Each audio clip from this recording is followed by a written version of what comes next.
विश्वविद्यालय द्वारा आयोजित इस कार्यक्रम में बतौर मुख्य अतिथि झारखंड के विश्वविद्यालय के कुलाधिपति राज्यपाल महोदय महामहिम उनके द्वारा सभी विद्यार्थियों को शोधार्थियों को प्रमाण पत्र वितरित किया गया। मैं उनको उनके उज्जवल भविष्य के लिए शुभकामनाएं देता हूं और वो अपने भविष्य में जिस पद को धारण करेंगे, जिस कार्य को करेंगे, निर्वहन करेंगे, उसका पूरी निष्ठा और ईमानदारी पूर्वक कार्य करेंगे।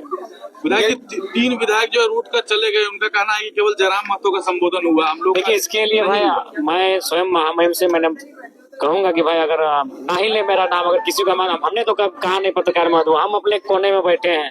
अब महामहिम के हृदय में क्या चल रहा है वो किसने देखा ना, हमने उनको कहा कभी ना, हम अपने से कभी किसी को क्या, तो अब ये उनका विषय है। हमें जैसा कि हमने भी जानकारी लिया, वो शायद सीनेट के मेंबर है, तो सीनेट के मेंबर जब उन्होंने कहा तो उसमें वो तीनों का नाम ऑटोमेटिक आ गया।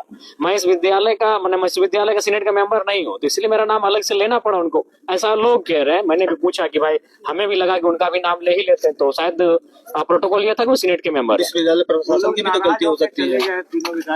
देखिए, उसमें हमारा कोई दोष नहीं है पत्रकार बंधुओं, ना मैंने महामहिम को कहा है कि महामहिम मेरा नाम ले। अब मैं उस मैंने उस उम्र में नहीं हूँ कि मैं अपना नाम सुनने के लिए, लेकिन हाँ, ये मेरा सौभाग्य है कि महामहिम को ऐसा लगता है कि मैं अपने क्षेत्र में कार्य को लेकर एक्टिव रहता हूँ, वो मुझे भूल नहीं पाते हैं, तो ये मेरा कोई दोष नहीं। बार-बार राज्यपाल का आपका इतना करीबी होना कोई राजनीतिक संकेत भी है क्या?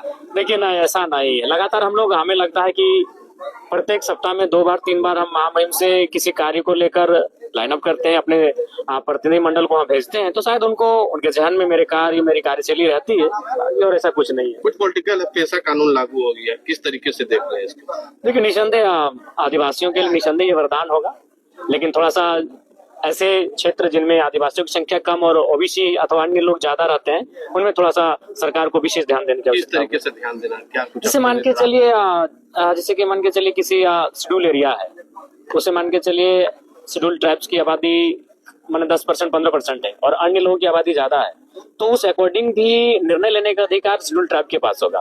तो सरकार को इन विषय में थोड़ा सोचना होगा, किसी के साथ मतलब माने समस्याएं ना हो, अन्याय ना हो।